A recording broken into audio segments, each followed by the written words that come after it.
มาแล้วครับมาแล้วเงินช่วยเหลือชาวนาไร่ละ 1,000 บาท30มิถุนายน68นี้รุ่นนบข.ไฟเขียว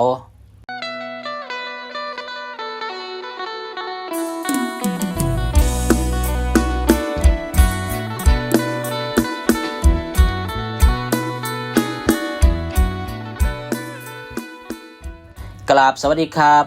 พี่น้องเกษตรกรชาวไร่ชาวนาทุกท่านสำหรับคลิปนี้นะครับทางช่องของเฮาก็มาพร้อมกับข่าวสารสาระและสิทธิประโยชน์ต่างๆของพี่น้องเกษตรกรชาวไร่ชาวนาคือเก่าครับพี่น้องครับสำหรับคลิปนี้นะครับก็มาพบกัน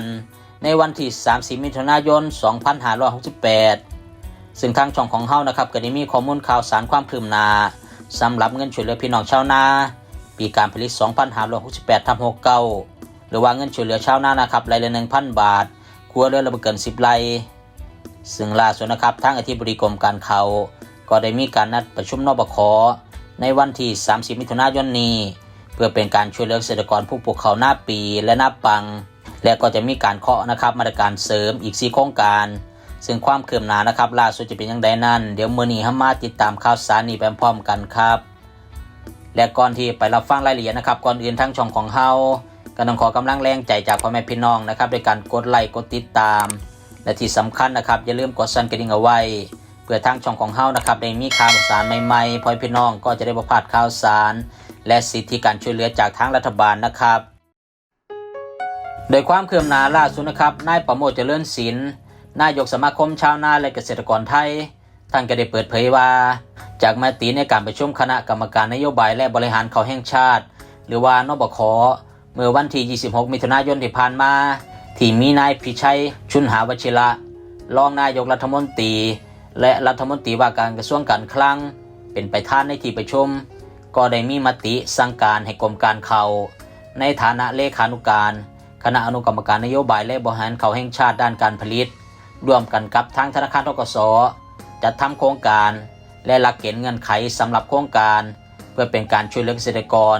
ที่ได้ขึ้นทะเบียนไว้กับกรมส่งเสริมการเกษตรและกระทรวงเกษตรและสหกรณ์ที่แจ้งปลูกข้าวหน้าปีและหน้าปังประจำปี2568กับกรมส่งเสริมการเกษตรพร้อมรายละเอียดงบประมาณตามมาตรา28ตามพรบวินัยการเงินการคลังซึ่งก็เสนอให้คณะอนุกรรมการด้านการผลิตก่อนที่จะมีการนำเสนอพิจารณาในการประชุมนบข.และนำเสนอต่อที่ประชุมคณะรัฐมนตรีต่อไปซึ่งก็มี4วาระในการประชุมด้วยกันดังนี้นะครับ 1. มีการพิจารณาหลักเกณฑ์เงื่อนไขสำหรับโครงการสนับสนุนเงินช่วยเหลือเกษตรกรผู้ปลูกข้าวหน้าปีและหน้าปัง 2. แนวทางการส่งเสริมเกษตรกรในการปรับปรุงเปลี่ยนแปลงพื้นที่แปลงปลูกทดแทนข้าวที่จะมีการใช้มูลค่าสูง 3. โครงการส่งเสริมเพิ่มเติมประสิทธิภาพข้าว 4. เสนอเชิงนโยบายการรักษาเสถียรภาพราคาข้าวซึ่งจังใดก็ตามแล้วนะครับทางกรมส่งเสริมการเกษตรก็ได้แจ้งปัญหา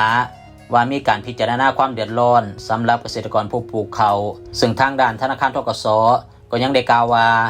เม็ดเงินที่จะนำมาช่วยเหลือเกษตรกรผู้ปลูกข้าวหน้าปีและหน้าปังมีเพียงพอพร้อมที่จะจ่ายให้กับพ่อแม่พี่น้องเกษตรกรทันทีภายหลังจากที่ทางคณะรัฐมนตรีหรือว่าครม.มีการเห็นชอบเคาะไฟเขียวครับและนี่คือข้อมูลข่าวสารล่าสุดในสำหรับมื้อนี้นะครับมาพอกันใหม่ในคลิปหน้าครับพี่น้องครับก่อนสิจากลากันไปในมื้อนี้กับผมบาวิคนเดิมก็ขอให้พี่น้องนะครับอยู่ดีมีสุขสุขภาพแข็งแรงกันทุกคน